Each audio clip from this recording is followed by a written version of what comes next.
Really? Okay, even I can freaking figure that one out. And if I all can the figure that out, time. then that's kind of sad. Hey there, everybody. We have something different, unique, and super fun for you today. I decided to reach out and ask for a collaboration with a diesel expert and Ford specialist who has an outstanding YouTube channel and an amazing podcast. His name is Aaron, and you might already know him from Powerstroke Tech Talk with ARod. He's going to be schooling me today on all the things that I should know about my Ford F-250. He's going to clarify different things about diesel engines, and I'm going to ask him questions about the Ford Transit as well.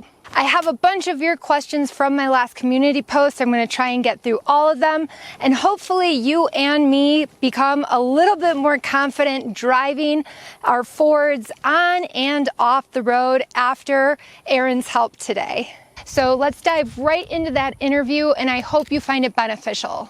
All right, so I want to thank ARod from Powerstroke Tech Talk for coming to school me in everything that I should know about my Ford F-250, my retired police vehicle from Canada. Even has a little Canada sticker on the inside of the door frame A? there. A, that's right, yes. So I'm really excited, and we're also going to talk just things Ford and diesel. So thank you so much. There are going to be links to ARod's channel and podcast in the description box below. So please make sure that you check those out, because that's where the real source of all this information is coming from. I'm just, I'm just a blonde in a box trying to get educated too. Thanks for So having me. it's my pleasure, big time. So thank you so much. I wanted to start just with a little background, because you do have such a long history in the industry. Can you just give us a little bit of a background of your history with diesels and Ford? So I have pretty much been the same dealer since high school. Been at the same place since I was 16. It's going to be coming up on 21 years, and has been totally immersed in the automotive industry and started at a Ford dealer. So the Ford has been the only thing I've known. It was the schooling that I went through, and it is totally has been my way of repairing vehicles. A little bit of GMs, as you can see, but very, very strongly suited in the Ford field. So love it. Wouldn't change it. Glad to see that you're driving a Super Duty. When I think about Super Duties and what really I don't want to say drives, but really, well, it keeps me going with doing it, is that when you think about how the world's commerce goes around, and I've talked about it on my podcast, they are all Super Duties. You look at FedEx trucks, you look at tow trucks, you look at ambulances, you look at garbage trucks. All of the front ends are Super Duties. They are used for so many things, and here you are using them as an overlander now. And this is something I don't talk about, so I think my viewers and followers would, what does that even entail? You're towing a trailer, so that's quite unique, and going through off road, because I remember what you're saying, you're like a few miles off road from like a major. Yeah. So in general, I'm anywhere between 2 and 15 miles from pavement. I own property, rural property. So just to even get to my home base, I have to drive about 6 miles on back dirt roads that get washed out, and towing a trailer. Heck So I yeah. need I need power to do that, and to pull. And I might have even too much power for what I need, but I figure I can always get a bigger trailer. I can get a truck camper. I know that it's not necessary for me to have as much truck as I have, but I don't know. Maybe it's the American in me, but I figure more is better. It's a good one you picked, and it's one that I've stuck with, and really can say I've never thought I would love a vehicle line so much. The Super D, I like my Mustangs. You got all those other, the Tauruses, Escapes. I love the Super Duty so much, and it's what I have dedicated my life's work to, is to keep educating not myself, because I'm learning every day as well on these trucks, but to get other people, the DIYers, the people, maybe not want to go to the dealer, hey, I want to tackle this myself, or the benefits of draining the water separator every month. We're going to go over that. Yeah. It's no big deal. It's something, it should be just like it's a tool. Yeah. Your Super Duty, our Super Duty is an $80,000 tool, a $60,000 tool. And the better we know that tool, how it eats fuel, how it's gonna run on this oil, or even a lot of customers ask me, how do I know if my truck's in regen? Mm-hmm. It's a tool. The better you know your tool, you pay attention, you listen, you smell, you feel. All your sensors are always used. Your senses are always used when you're driving your truck, especially the people who are driving your rig and are taking care of it. You're in your truck all the time. You guys know what I'm talking about. I'm not talking about the hill jacks driving the company truck. They got 45 trucks and he just drives it pedal to the metal because it's not his. That's not what we're talking about. I'm talking about the dudes, the gals who are honed in on their truck. That's, Yeah, and it's also helpful because I have to get service all over the country. I don't have a repair guy that I can necessarily see all the time. And so in the couple times where I have had an issue, like my DPF filter cracked and I had to have that replaced and my low pressure fuel pump went out, which put me in limp mode in a not great area in New Mexico. And I had to get towed somewhere and spend a week on a lot and the whole nine.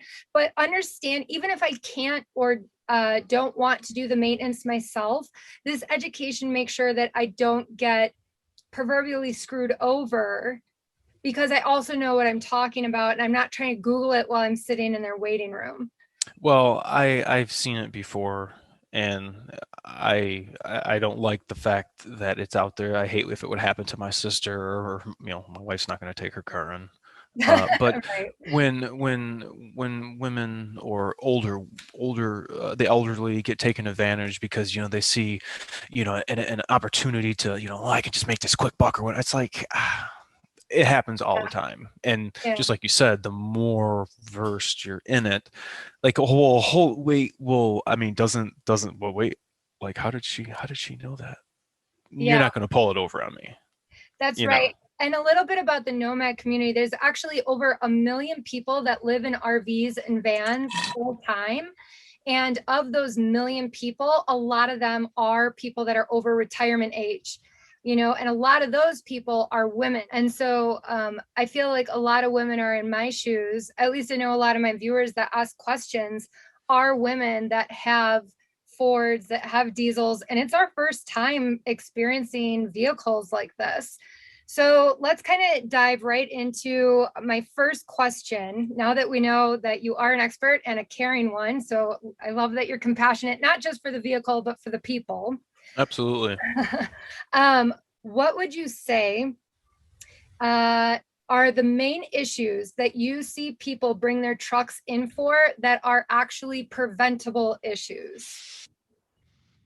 Well, me particularly, I feel I have a lot of emissions issues, and I mean, oil leaks are, I mean, are kind of unpreventable. Oil leaks are oil leaks. Yeah, they come in for oil leaks, but a lot of them are check engine lights, and they're related to the DPF, or the reductant system, and levels, and knocks too high. I mean, there's a lot of sophisticated stuff going on, and the stuff's expensive and it's very finicky. And a lot of times, driving habits, um, maybe not so much the pickups, but maybe the cab chassis trucks, because a lot of people don't know what OCR is, and that is something that we can use to help, I guess, extend the life of the DPF so that we can better know what's going on with that.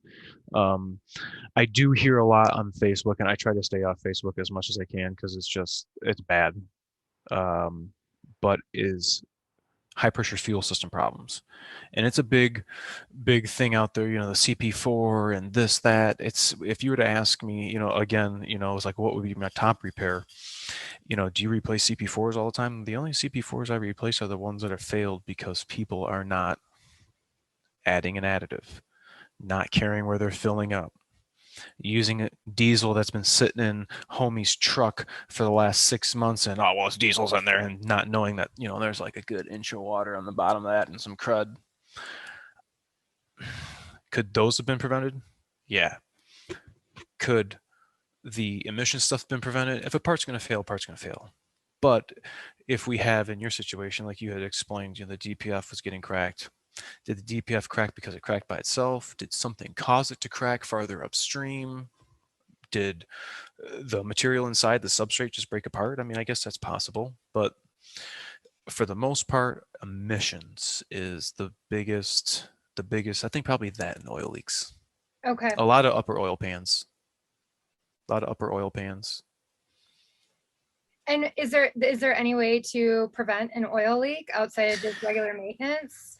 Not really. It has a lot to do with how the vehicle was, not the vehicle, the engine was made, was prepared, if those parts were completely clean. So I have a video on my channel that I'm actually editing, talking about the use of the correct silicone. There's a discrepancy, and I have a big issue with that. And I want to talk about it because I think a lot of the oil leaks could be prevented if off the bat the right silicone was used. It says right on there, 7.3 liter diesel, for a reason. This is silicone that is going to be impeccable sealing against fuel. Is These that other 6.7s too, even though it says 7.3? absolutely. My mentor told me when we were doing warranty work on 7.3s, if we ever have a diesel, this is the only silicone you were to use. The 7.3 came and gone. The 6.0 came and gone. The 6.4 came and gone. The 6.7's here to stay. And guess what silicone I'm still using? This one right here. I don't care if it's cash. I don't care if it's warranty. This is what it gets. And I am trying to prevent a future, oil leak. But you can't really prevent the oil leaks. It sucks. You know, you have to remove the transmission to do that kind of repair. I'm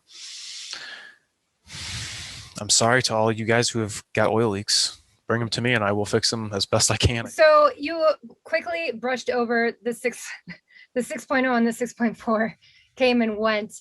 What do you think that Ford would have the contentious reputation that it has if it wasn't for those two models? Well, the funny thing about that is the 6.7 will and always will be my number one. Okay. The 6.0 7.3. The 6.0 is number 2. The 7.3 is number 3. Really? 7.3's out. It's getting outdated. I know it's strong. It's hanging in there. That's why it's my bronze. It's holding in third. I like the 6.0. It gets a bad name. The 6.0. I don't know if I don't think. I think Ford had a lot of problems with it because of international and that whole debacle, and then to the 6.4 and that whole. It wasn't good. It was about time that Ford made it in-house. The 6.0 was good. It made good power, but it gets a bad rap because people don't really know how to hone on and fix them. There's a gentleman in Georgia, Bill Hewitt. I'm sure everybody knows who he is, who is in the 6.0 game. But there is a big market for these trucks, and if you got somebody that knows what they're doing, they're great. They make great power. They're good towing. You're good on fuel economy for using what you're using. But the 6.4, that's you want to run if you ever have an opportunity to work or have to buy those. Say, see you later, buddy. Yeah. Keep it rolling. Right. Well, we can move on from those mishaps. So you mentioned a couple things, particularly emissions, and I am going to interject because I know a lot of my viewers were asking about deleting emissions, and I'm just going to go ahead and say that I'm not going to enter that ball game because upon my research, it is in fact illegal in all 50 states. And I'm not going to put an actual mechanic under fire to talk about something that's technically illegal in all 50 states. But outside of emissions and the oil leak, what do you think are the top things diesel owners should really be aware of? That, like, for instance, I drove gas vehicles my whole life. So getting into, and I drove in Chicago. So I did have a Jetta Sport Wagon TDI that got recalled, you know, when VW got caught. And that's where I fell in love with diesels, because I was like, man, this thing like goes, and it got, you know, awesome horsepower. It was my favorite vehicle, and it was so sad when they bought it back. But I replaced that with a different vehicle, and then replaced that vehicle with the diesel I have now. And in my head, I went, if I want power and I want to tow and I want to kind of like abuse a truck, I feel like I should abuse Super Duty. Yeah. So, but coming from a place of gasoline engines and then just having a short stint with the Volkswagen, what would someone like me that's fairly ignorant really need to know about owning and maintaining a diesel? The first thing I would say is fuel. Like, I cannot pound into all of the viewers, Facebook, Instagram, YouTube, whatever your platform is. If you're driving a diesel, like, fuel has got to be the number one priority. That's it. Like, if you cannot accept the fact that this is something you're going to have to do with owning this vehicle, like, I'm getting out of gasoline, I'm going to get this diesel truck. If you can't handle that you're going to have to be up on fuel and know what's going on and fuel filters and draining, hey buddy, this commitment is not for you.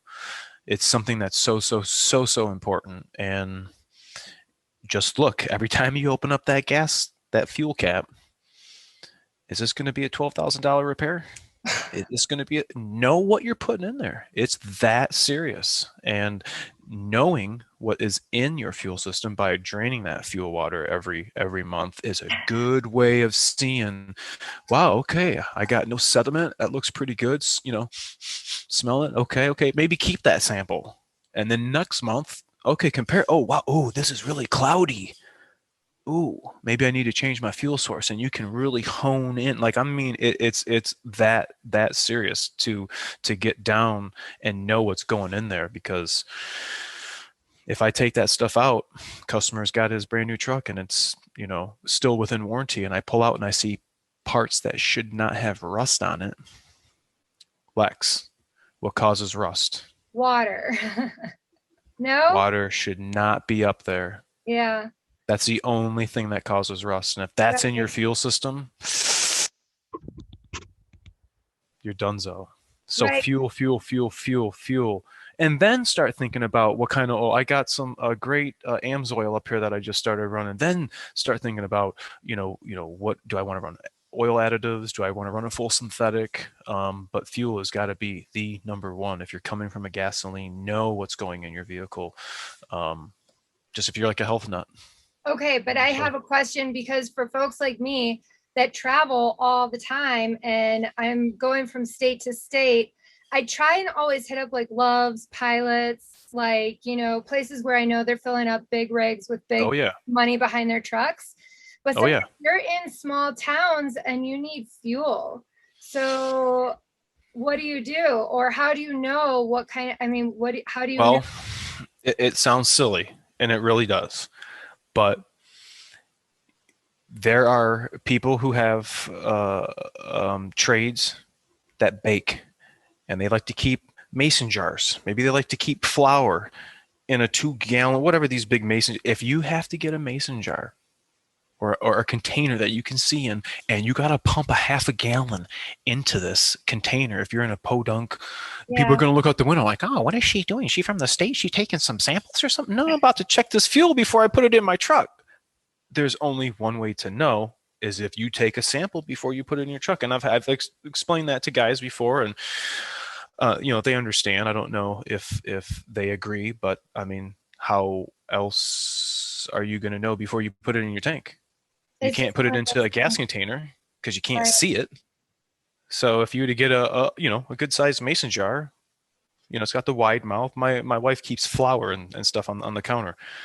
Put the container in there. If it looks good, get into a habit or something, and you got a little receptacle, and then you have your fun or whatever, and deal with it, later when you're back on site or something.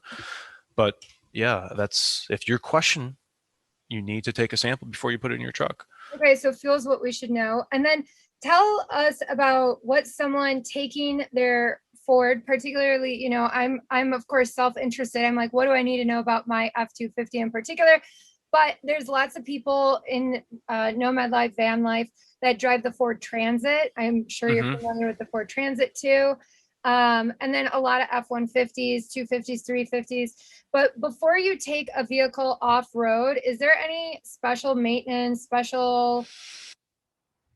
anything that you should know? Outside, the only thing that I've heard is to change my air intake filters more often because of dust. Absolutely. Absolutely. So, people, how often do I change my oil? How often do I change my air filter? It's all going to be dependent on the conditions you're driving in. And just like you said, if it's going to be off-road and dusty, you're going to have to, keep up on the air filter minder, or get in the habit of, taking that 8 milli loose, popping the cover, taking a look at it. It's no big deal. It's not hard to do. Pop it out. Oh, I'm good. Hey, hit it against the tire, whatever you got to do.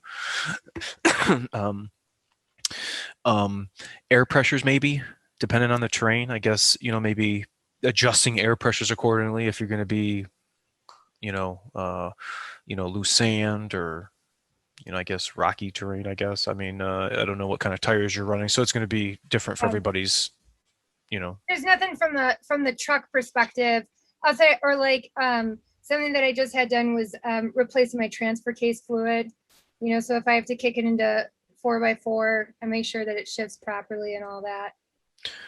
Yeah, I mean, I would be more concerned with stuff that didn't get used a whole hell of a lot, maybe like the front axle shaft U-joints, because you're only going to be using those in 4x4. Well, if those do not get lubrication and are rusting as they're just sitting there not being used, then, you go to switch it into 4x4, you got like this weird vibration or something. Well, keeping those lubed during your PMs and just your, visual inspections would, aid in just the what a universal is and how that all has to articulate and everything. So if long as there's lubrication and grease, Should be good. 4x4 is going to be flawless. Yeah.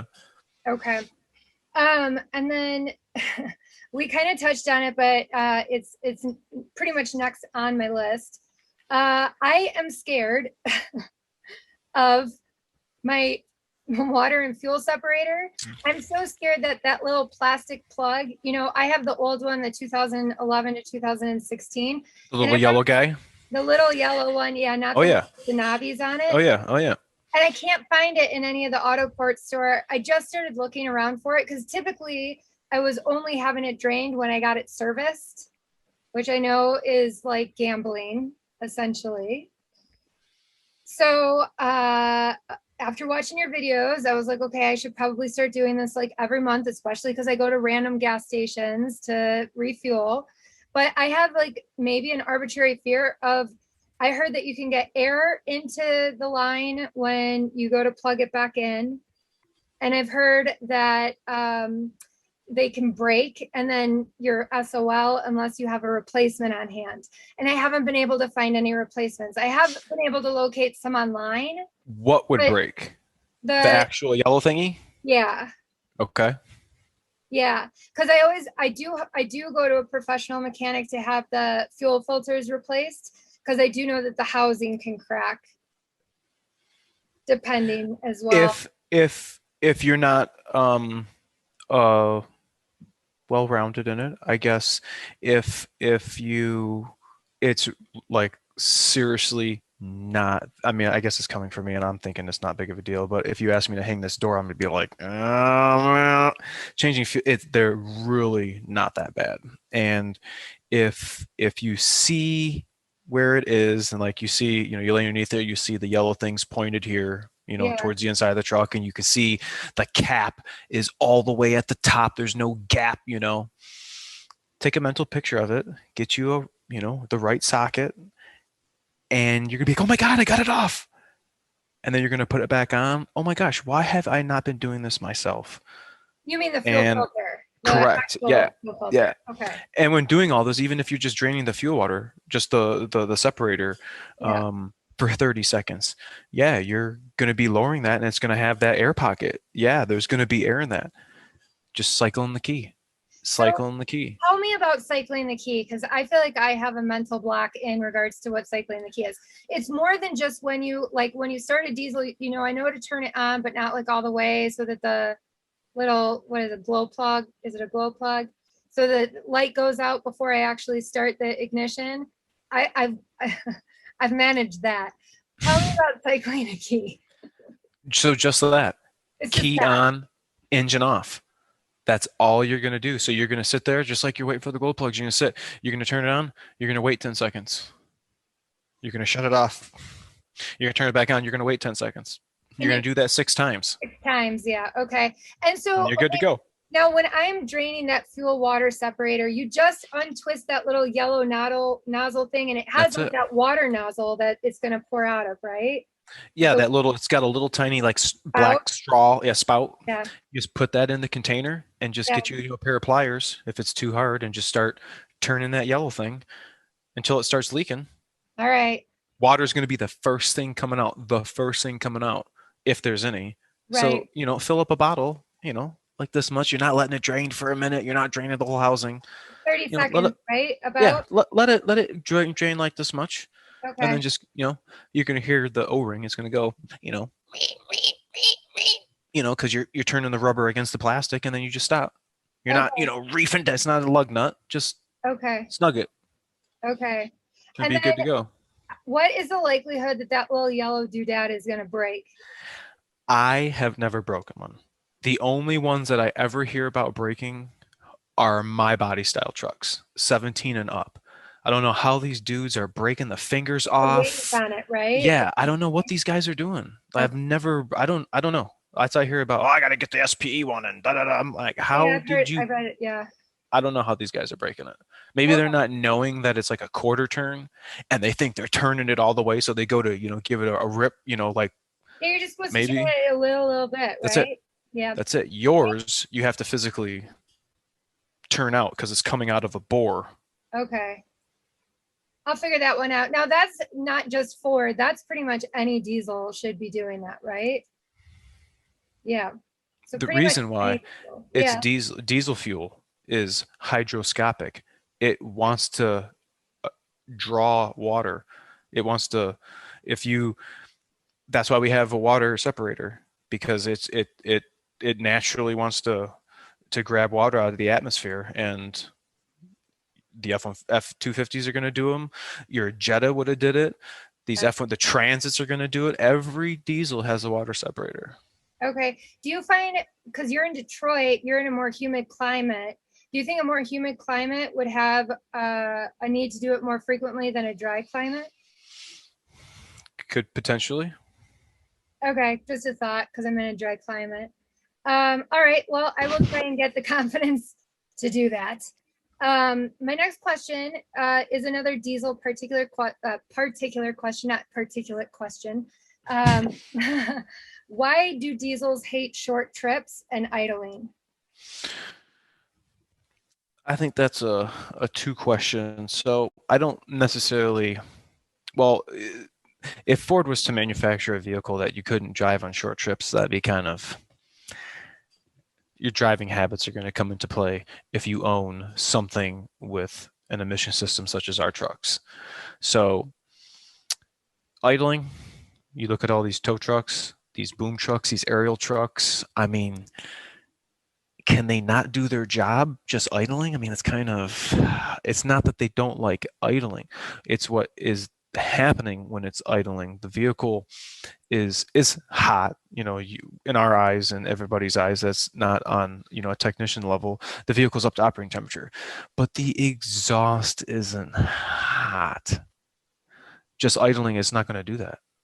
Okay. So that is when OCR, operator commanded regen, needs to be turned on so that you or dude who's operating the tow truck or the garbage truck, if their DPF's getting full, they can't go take it on the freeway. They can park and operator command a regen.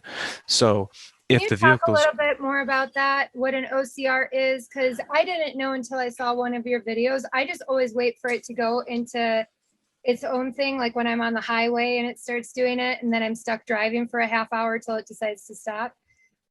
So depending on what level instrument cluster do you have? Do you have the square one, or do you have the 2-level LED? Does this turn on when you turn on to say built for tough? No. Okay, so you got the little generic one. Okay, yep. So you can still turn that on. There's a feature you use on a scan tool that allows you to turn the feature on that when you get to 100% and you're fully warmed up, it will allow you to take control. It'll say, you know, do you want a clean filter? You use your left steering wheel pack. Yes. Is the exhaust clear? Yes. Hit yes, and then it's and going to start, you know, the whole cleaning process, and it's going to be depicted on how heavy, how much soot is in your filter, how much, you know, if the vehicle didn't get driven enough to complete a regen, you never burned off the last stuff, so it's just kind of like a snowball effect, and that never got burned off, and then you compacted more soot, and then, you know, you didn't finish a regen, and then it just keeps getting fuller and fuller, and then you wind up having these emissions issues. It's like, well, how come my filter's not getting clean? Well, you probably should do OCR. And I preach to everybody, you know, if I see a truck come in and it doesn't have it turned on, I'm turning it on regardless.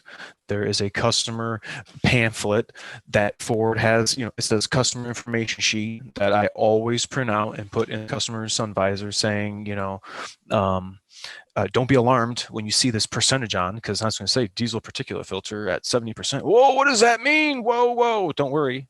It's just another piece of information that I think it should be turned on anyway. Because as a driver, somebody who's now operating it maybe not conducive to regens, like, well, how much is in there? Is not 90. Oh, wow. Okay, well, I'm going to have to do a regen soon. Yeah. I know at 100, I know what I'm going to have to do. So again, fuel, driving habits, knowing when your truck's going to go into regen, paying attention to OCR. You don't have to do nothing. It's just information. Just look at it. You're going to see it. It's going to go up. It's going to go down. It's going to go up. But if you know you're going to be parked and it's at 90%, you think you know you might want to do. Right. So do that OCR. Now, generally, my truck tells me while I'm driving, cleaning emissions system, you know, and then I just make a habit of driving until it seems to stop. Is that another? And I try and keep the RPMs up a little bit, and you know, but I only tend to drive about 55 miles an hour, you know, towing and stuff like that. But I heard that you're supposed to get it up to about 2 RPMs or higher in an ideal world to get that regen complete. 500, 600, 700, 500 to 700 degrees range is where it starts igniting and taking off, and that middle of the cat, the DPF, it's going to get 1100, 1200 degrees. Hot. Yeah. So is just driving when it tells me, like cleaning exhaust filter, if I just keep driving for like a half hour till I can kind of hear things simmer down and I see my fuel mileage go back up, it because I just check it on the fuel gauge thing, you know, it goes basically to zero. It's like you're not getting any fuel economy right now. And then when I see the fuel economy start ticking back up, that's when I figure that I can stop, because unfortunately it doesn't say, okay, we're done cleaning. I know. Some, I don't know what the strategy is. I've had some say exhaust filter cleaning complete. I don't have a solid answer for it. All I know is if you had OCR turned on, you're gonna see, you don't have to do anything. It's just if you see it at 100 or 80, and you start hearing your smelling and you know, your usual, you know, regen stuff. Whoa, now it's at 75. oh, now it's at 60. Okay. I'm going to keep driving. And you're going to start Yeah. seeing it go down and you'll get that full burn. It's like, well, do I just keep driving? Like, See, that's what I don't like, because I've already had the DPF filter crack, and that's like, $4,500 to replace. yeah. So it'd be I will nice to know. say if anybody needs to check out a cheap very, very, very helpful. I have a video coming on it talking about the use of Forscan, its ability to pull codes, its ability to do a manual regen, be able to program various functions in your truck. It's $50 for the lifetime Wow. membership. Like, that's really nothing. You can use it on your vehicle. You can use it on your mom and dad's vehicle. It's only Fords, but who would anybody drive anything else anyway? Because you Yeah, got a perfect scan tool. I just have a cheap scan tool, so sometimes I worry that it's not going to help me when push comes to shove. So a good scan tool is worth it, right? If anybody is interested in Forscan programming, and I'd like to turn OCR on for you, just so you have this more info, I have the ability to do remote Forscan programming. So if it's something you guys are interested out there, all you will need is Forscan. There's a 2-month, 5-month free, and then a 50 for life. So if you just want to do something real quick, or you got some codes or whatever, you need some diagnosis, you can reach out to Lex or myself, and we can try to facilitate that for sure. Oh, thank you. Okay. Tell me real quick, you mentioned it and I have it on my list of questions about fuel additives. What would you recommend in regards to fuel additives? How often? What kinds? So right now I am currently running AMSOIL and Hot Shot Secrets. Hot Shot Secrets, we have partnered up, and I have a promo code PTT. So if you go to the Hot Shot Secrets website, the DS Trucks, we'll put a link in the description of my buddy here local to me. He's running their products. He's running their oil. I'm running AMSOIL right now, and Hot Shots Diesel Extreme additive. How often? Every tank. I'm on my 41st tank in 13,500 miles. And every tank except for the first tank that I got the truck with did not have additive in it, because I didn't put any in the very first tank. It's something that needs to be done. Don't buy any podunk. Well, I just got the white bottle. Buy a reputable, cetane booster or something. If you're going to be running, do you run a cetane all year and then use an anti-gel if you're in like colder climates, because you're going to have to worry about the fuel turning into gummy bears, and gummy bears do not flow. Gummy bears does not burn. So that's something you really want to take into consideration too, depending on your temp and whatnot. So those were my main questions, things that I have had pressing on my mind. I think the biggest thing is I need that OCR.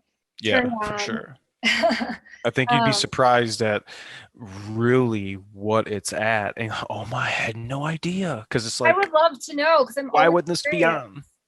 And I don't feel like my instrument panel gives me all that much information, and I just chalked it up to the I have like an old sheriff's truck, so it doesn't have bells and whistles or anything. It's just real generic. But it sure would be nice to have that. So what I'm going to do is I'm going to dive into some questions that my viewers had, since these were like self questions and mostly things that I had questions about. So my first viewer, Duddy's Adventures, says, besides the emission systems on newer model vehicles, what are the pros and cons of running a new generation electronic diesel motor versus a mechanical diesel for particularly like full-time travel and like off-road overland adventures? So I think what we'll just do really quick, he's talking about 7.3 and 6.7. Okay, so we got old mechanical stuff, no electronics, primitive, bleh. And then we have 6.7, preppy, peppy, fast, making power. Pros and cons: parts are going to be more. It has emissions. You're talking about 6.7 and then correct. Correct. Okay. If they break, you're going to be down. I would recommend an extended service plan. These ones, Parts are a little cheaper, a little easier to work on.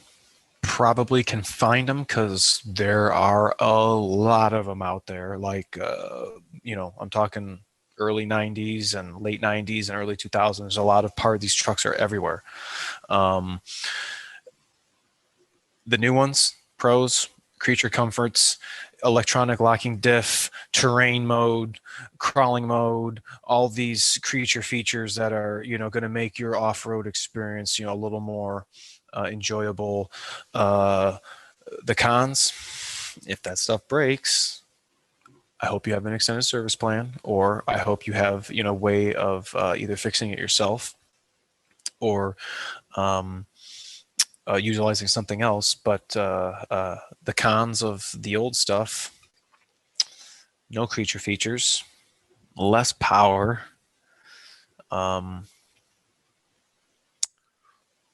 Yeah, I mean, the 7.3s are reliable. Gotta find some good ones. I mean, the dinosaurs are still fighting the heat. But I don't know, Lex. You got a 6.7, I got a 6.7. That's all I'm talking about. I don't even know why somebody would want the old stuff. Don't want to pay the price, yeah. But once you pay the price, even if you got a good used one, you're gonna be like, damn. Super Duty is the way to go. When I drive my Chevy, and then I drive my Super Duty, it's like, why couldn't even imagine being behind a wheel of something else? Like, it's Super Duty all the way. Yeah, I test drove a Chevy as well as the Super Duty, and I chose the Super Duty over the Chevy. Yeah, and they were about the same price and same mileage. The Chevy also had a significant amount of rust on the body, which was surprising to me. And even though the Super Duty is from Canada, it really had no rust. It was only 3 years old, but and anyway, I appreciate that. The next question is from Scott Sharp, and he says, "Hey, Scott. Do you know Scott?" No, just saying hi. He'll appreciate that. He says, and I kind of asked you this already, is it detrimental to tow low weight and drive 55 miles an hour? Are the low RPMs going to clog the injectors or the DPF filter because of the low RPMs? No. So actually, the more heat, I guess I should say, is going to be conducive to regen. So that's going to constantly be in a passive regen state where it's going to be fine tuning regen. I have a video I did. Lex will put a link to it, talking about the function of regen. What is a passive regen? What is an active regen? And speed, I mean, it'll still do it at a constant steady state driving. I don't think pulling a smaller load, driving slower, is going to affect the DPF. I have a vehicle, a 13, the million-mile 6.7 that I had come through the shop. One of my most popular videos on the channel. His driving habits always kicks it down slow when he's towing heavy loads. I think he's like 16,000 all the time. And he goes up the mountains, he's slowing it down, letting everybody else pass him. And his driving habits and the frequency of brakes and the wear and tear, it does play a role in it. And you'll see the outcome for the dudes that are having stuff break all the time because they're not, taking care of their tool and just pushing it to the max. The stuff's designed good, but it's got limitations. And right. So basically, even though I'm hauling light loads, only like 3,000 pounds, because I know that diesels like to be stressed out. They're kind of like me. They're a little high strung. They like their ass kicked a little bit. And since I'm only like slightly like knocking her, I mean, I drive her hard. I drive her up mountains, but I drive slow and I don't haul that much weight. That's not going to be a negative aspect to the truck. It's not going to clog those injectors or anything like that. No, the injectors really don't clog on these new 6.7s. When we think clogging, I guess maybe the 6.0s, where we'd have a stiction problem and my injectors are clogged, it's running rough when it's cold. These 6.7s are so fine-tuned, you really don't even need to wait to start These things have Okay. instant I can't, is it instant start glow plugs, I think the little catchphrase name they had from them. And they are boom. You see how glowy red they get from the video I did with the glow plugs. I mean, what is a glow plug? This is what they're doing inside your cylinder, and yeah, your videos they are so like heat. helpful for people like me. Thank you. Because I don't know what's going on under my hood, and I feel like I could really easily be taken advantage of. And when questions come to me like that, I'm like, oh my God, am I going to ruin my truck because I need to be hauling more weight, or I need to be driving it faster, or I know I have too much truck for what my needs are, but I have it, and what's the point of reselling it now? You know? Right. Yeah. It's suiting your needs. So far. All right, next question is from, I don't know how to say the name, so we're just gonna go with the question. Diesel versus hybrid for off-road. I don't know if you have experience with that new, yeah, okay, that face says a lot. So we're not impressed with the lighting. I guess when I think Lightning, I think V8 supercharged. Is the Lightning electric F-150? I want to see it before I slander it. I don't I don't really like the way the market is going right now. I also work on hybrids and electrics, and I don't have anything wrong with them, but I don't want nothing to happen to our diesels, and I don't want us to be forced to have to drive a diesel and have it be $10 a gallon because they want everybody to go electrics. And then, you know, do you want to have to go recharge your batteries to go back off road and go with your buddies, or do you just want to go fill your diesel tank up or your gas tank up? I mean, Yeah. I don't know. When it comes to gas versus diesel, why diesel over gas? Me or just anyone?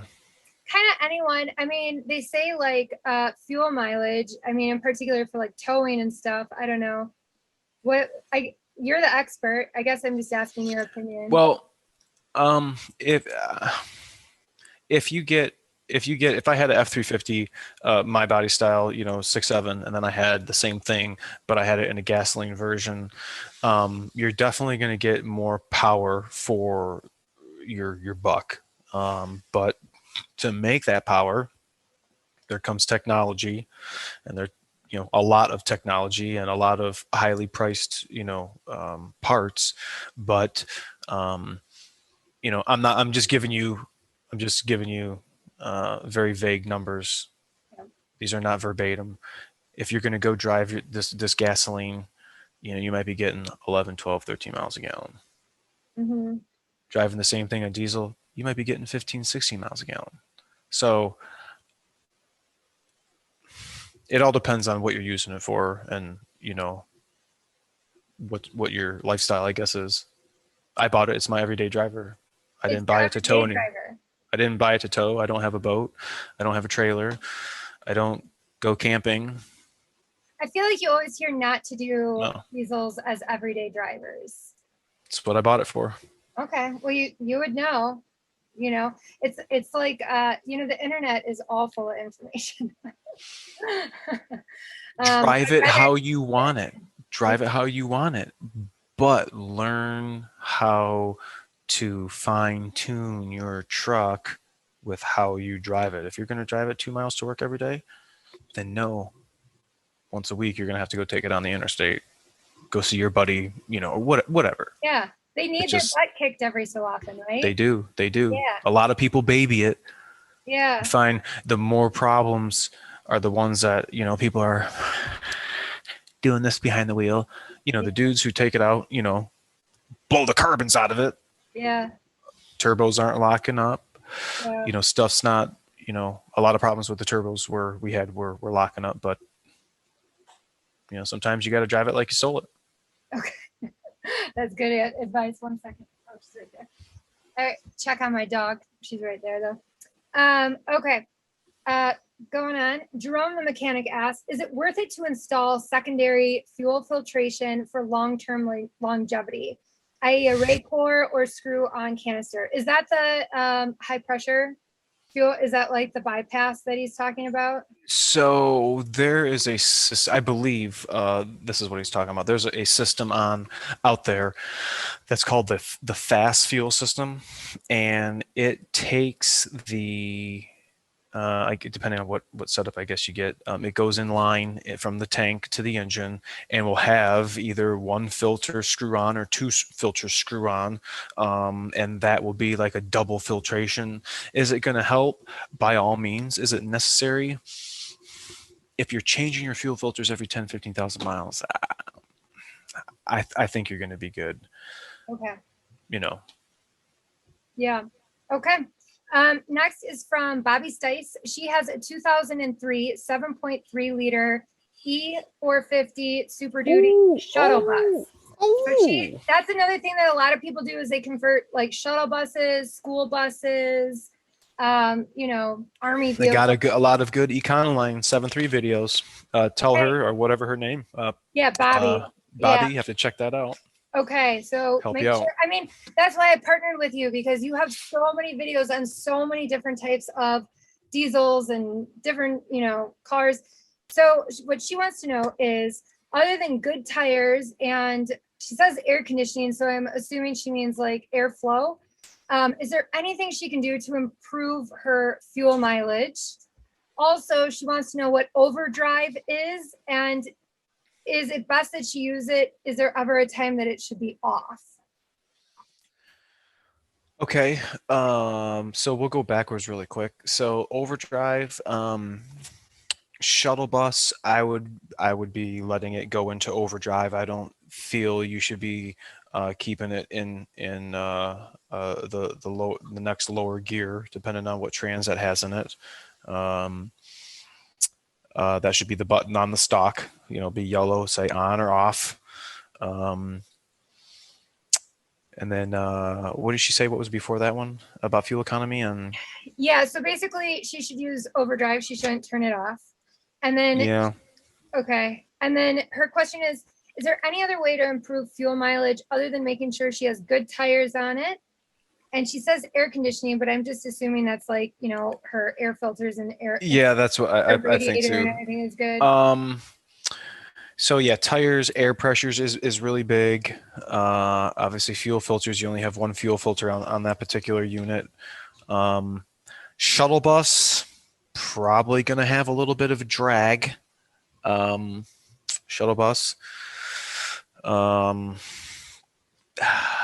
Again, a fuel additive. So if your fuel doesn't have a good cetane rating, which is, for the sake of argument, like the diesel fuel's ability to burn. Okay.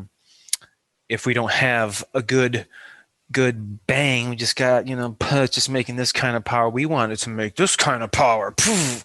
So you're just wasting all that unburned fuel out the tailpipe. So, you know, fuel quality is going to be one, fuel additive, and you're just going to be kind of getting what you're getting, really. This is a shuttle bus. It's a shuttle bus. But good question though, because fuel economy is a big thing. You can check out my playlist and see exactly what causes a fuel economy, what Ford looks at, and you can try to get as close to those items as possible. Yeah, I'm excited. I just was sharing with you, I just got new tires, and I'm excited to see if that makes my fuel economy better or lower. Because I know the tires can do that, so that'll be something to see. Absolutely. The next question is from Tom Blair. He is asking the best bang for his buck, I presume, for suspension upgrades. What the best is for suspension upgrades? Yeah, like what's the best bang for your buck to upgrade your suspension? You know, there's a lot of companies out there. I'm not a real big lift 4x4 guy. I would honestly find you a good suspension components that are going to allow you to have a Zerk fitting in them. So many of these parts are now all sealed for life. I know there was something going on with Moog. I don't know if they changed hands or something, but Moog used to be, you know, a real good, reputable aftermarket brand. It sucks that the Motorcraft ones don't come with Zerk fittings, but I'd always say, you know, stick with the OE. But if you're going to do aftermarket, you know, really try to find something with a Zerk fitting, because that's really going to extend the life of whatever suspension component you're going to put on, whether it's U joints or axle shaft U joints, steering, tie rod ends, even the track bar.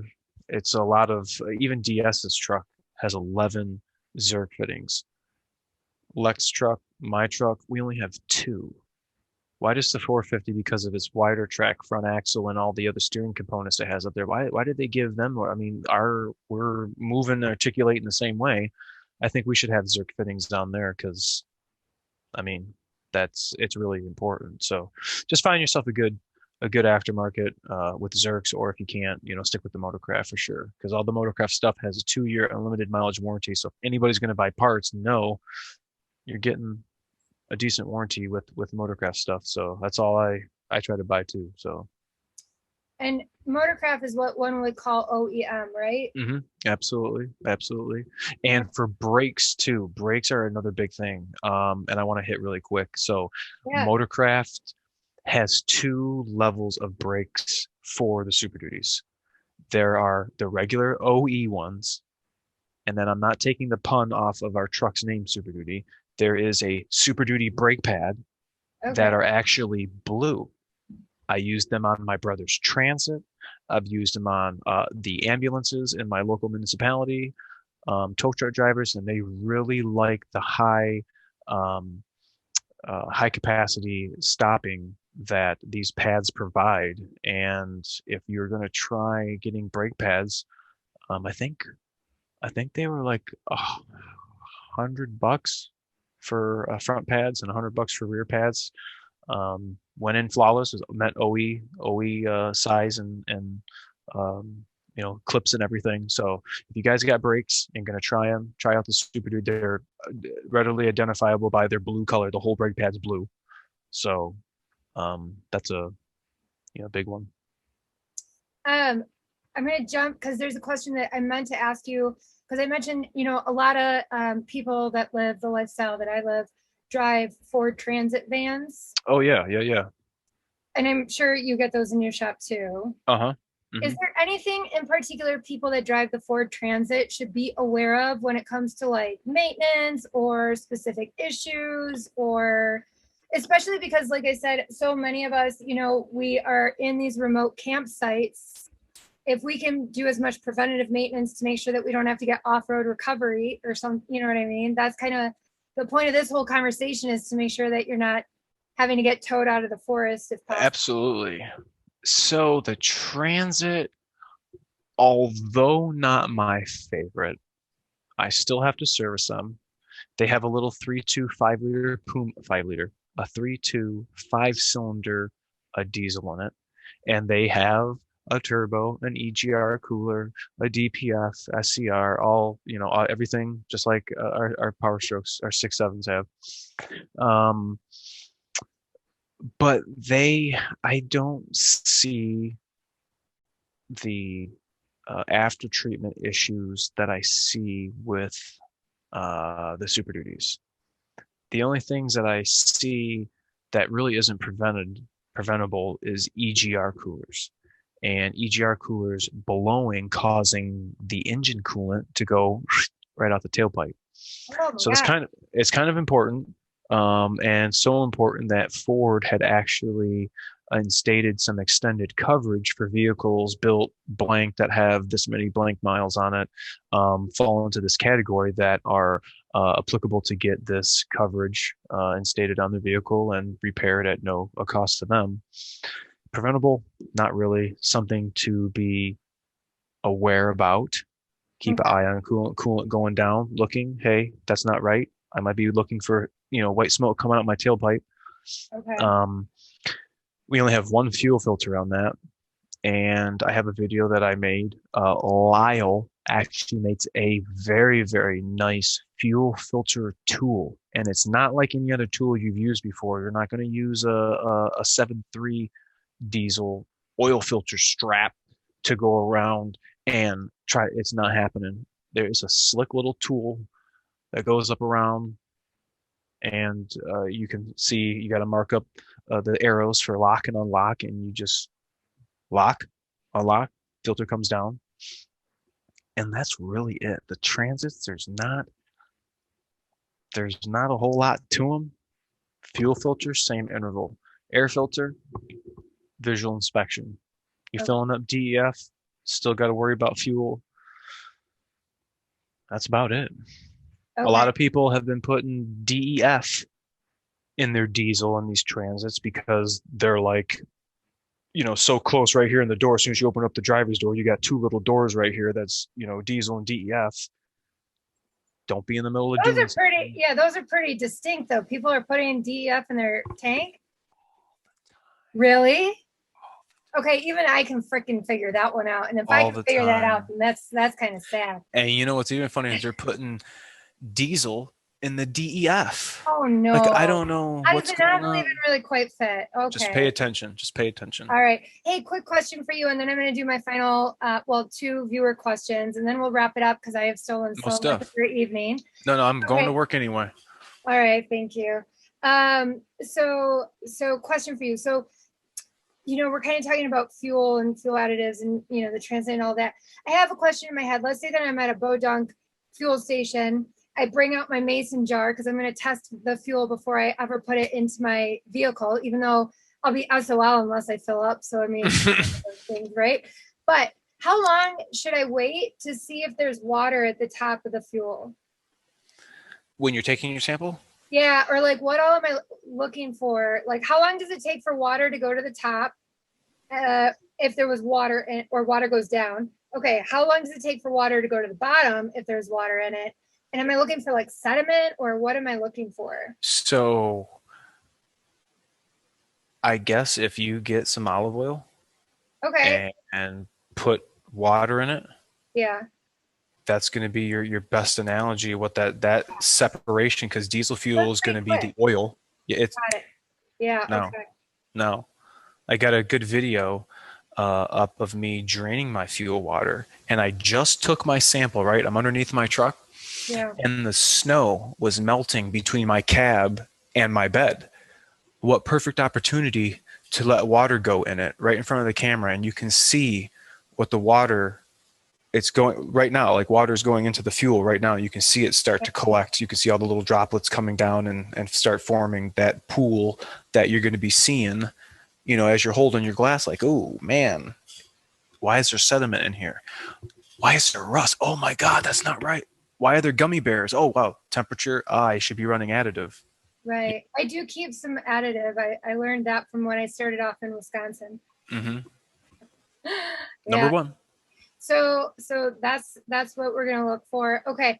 Then getting back to the viewer question, Mary Rose asked, because this is something that we all deal with. I've dealt with it quite a bit, is having, and I don't know if you deal with it where you're at, is like, we got farms out there and stuff, right? Oh, yeah. Yeah. Pack rats going in your engine, making nests, squirrels making nests. Oh, yeah. So like I got little electronic deterrents, they put out lights and sounds. And then if I'm going to sit, so like when I get to a camp spot, sometimes I'm sitting for a week or two, you know what I mean? And I'm not turning my engine on. The car's just in it, which isn't a problem, right? As long as I have a full fuel tank, because there's not, that's the thing. Okay. But I put mothballs in it. Okay. People have said dryer sheets. Do you have tricks to keep these dang critters out of the engine? So I know it's stinky, but I have had no complaints from people who have had this issue. Get you a little pop bottle like this or another pop bottle and get you like a 1/4-inch drill bit and doom, doom, doom, doom, doom, doom, doom, doom, doom, doom, doom, and fill it like this far with mothballs and go stick this thing someplace. Okay. Yeah. I'm doing the mothballs and it seems to help. It sucks, but I mean. Yeah. Yeah. You just make sure that your animals don't get into them, like your animals. And then, Yeah, they stink. So you just have to be careful of that. But those But it electronic works. things, I've had a lot of my Mustang owners because I got a good handful of Shelby customers who come in for the spring, put it away for the fall, and Oh yeah. hey, I need to put something on here, and they've got these things off Amazon that's got this high frequency Yeah. whatchamajigger, and got some flashy blinky lights and whatnot. So 100%, yeah. Yep. Yeah. 100. So, okay, so that's the best that you can really do, right? That and checking, right? But sometimes they'll even come with you as a little stowaway. I had a friend do that. We drove like 45 miles, and the little bugger was dead in there, but he stayed in the engine. Anyway. All right, Yeah. the final question from a viewer is kind of a fun one, but it's one that I feel like as a Ford mechanic, you have to hear this a lot anyway, and I'm sure you hear it a lot on your channel because your channel's on the internet. Why would an intelligent person buy a Ford truck?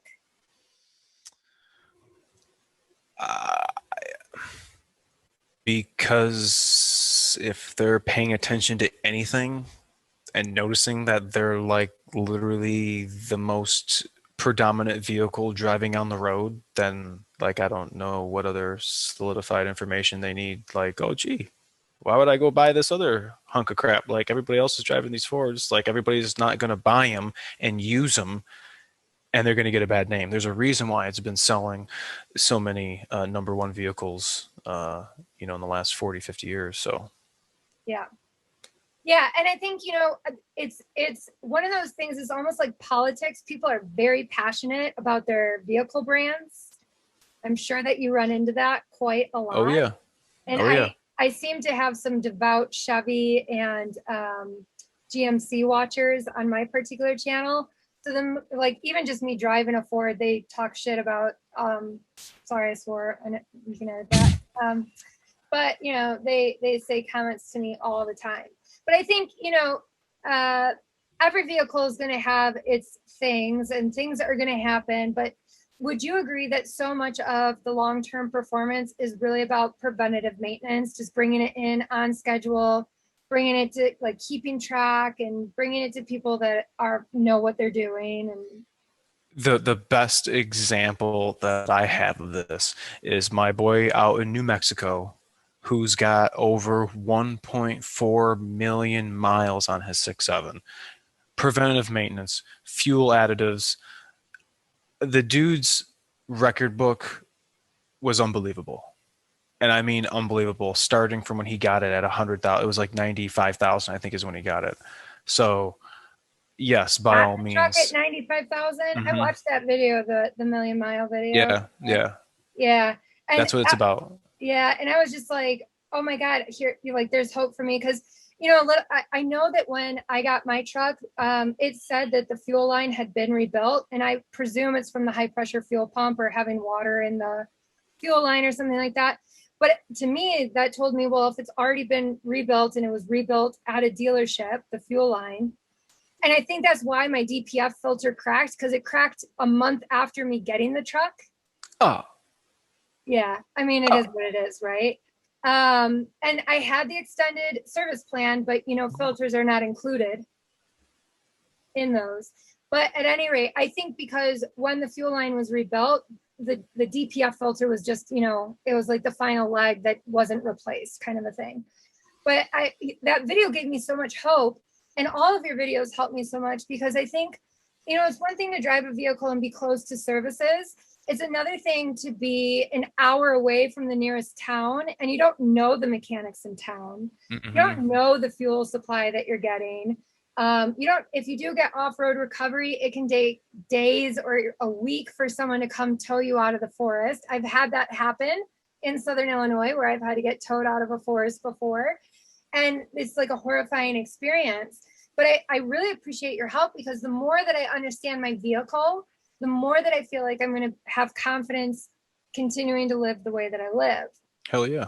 Final question. I mean, I could keep you for hours, and just, I wish I could, maybe one day I will come visit your shop and you can give me like a real lowdown on like what to do. But we can make this not a series, but have us on again, or come over to my channel, and we can take it. So Maybe many people are going to questions. ask more questions. Right. I hope so. So, okay, final question. Considering that I'm so far away from services so often, what are like the main things that I like? For instance, I keep a belt with me, although that engine is so built on top of itself. I don't think I could change a belt by myself, even though I have it on hand. Fuel filters, I know how to change the fuel filter now. Feel great about that. And I'm going to start draining my water thing. So hopefully, anyway, what other things maybe should I have on hand? Or do you think that truck owners should have on hand, considering we're so far away from services? So if you're an 11 through 16 or a 17 through 19, I just had this video last Friday regarding the charge air cooler duct blowing. And I've seen a lot of those blow, more so on the 11 through 16s than I have the 17 through 19s. It would either probably be a good idea to upgrade those to, different style pipe, H&S. I'm not recommending that one company, Pusher. There's other companies out there that are going to be better than stock. And if those blow, you're not going to have any turbo boost. You're not going to be towing. You're not going to be doing jack diddly. Yeah. So that'd be kind of a good idea to have. Belt, maybe not. Hard to change that by yourself, isn't it? The belt? Yeah, because the pulley is just like so, you can't get your hands in that damn engine. I mean, I got little bitch hands. I don't have a problem. Really? Yeah, you got to look at it differently. It's taken me a long time to do that, but when you when you lift the hood of these things and you're like, whoa. Overwhelming. It is. I remember looking at it when they first came out, like, what are you? And I welcome any 6.7 now, and you just look at it, you take, a little bit off and, oh, wow, I can see a little bit more. Oh yeah. Okay. I got, and I don't know. It's that's why I make videos to help those. Like, I can't explain this in an email. Hey, just watch my video. Yeah. Oh, this is how he's holding it, or this is where he put his hand, or you just find those tricks that would aid you on the side of the road with your family and camper and food on the side of the road. Like, this is an emergency. Yeah. How am I gonna repair this? Right. Dealer's closed. It's 11 o'clock on Saturday. So, totally. Yeah, that's why we're here. We're educating. Okay. So yeah, you're such a wealth of knowledge, and like, even though I still feel like a blonde in a box that definitely needs more education, I feel like I've had such a good schooling on my truck. Now, I know my viewers are going to want to find you. Can you go through all the platforms that you're on and how people can find you? So you guys can check me out on YouTube at Powerstroke Tech Talk with ARod. It is a show that I do Tuesdays, Fridays, and Sundays, and I'm slowly trickling small, short videos out every day, just trying to keep you guys well-rounded. Sunday is a podcast that I usually pre-record, and I have all different people come on, such as yourself, owners who have been to dealers. I just want to know their experiences. You guys can find me on Instagram and Facebook. Instagram's at PTT at P_W_Rod.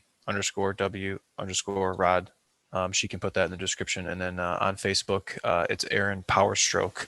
I just couldn't put PTT for some reason. But I'm always constantly updating those with goofy stuff I see at the shop, or little teasers to the kill switches. If you guys are interested, you're going to have to reach out to me on killswitchmeptt@gmail.com.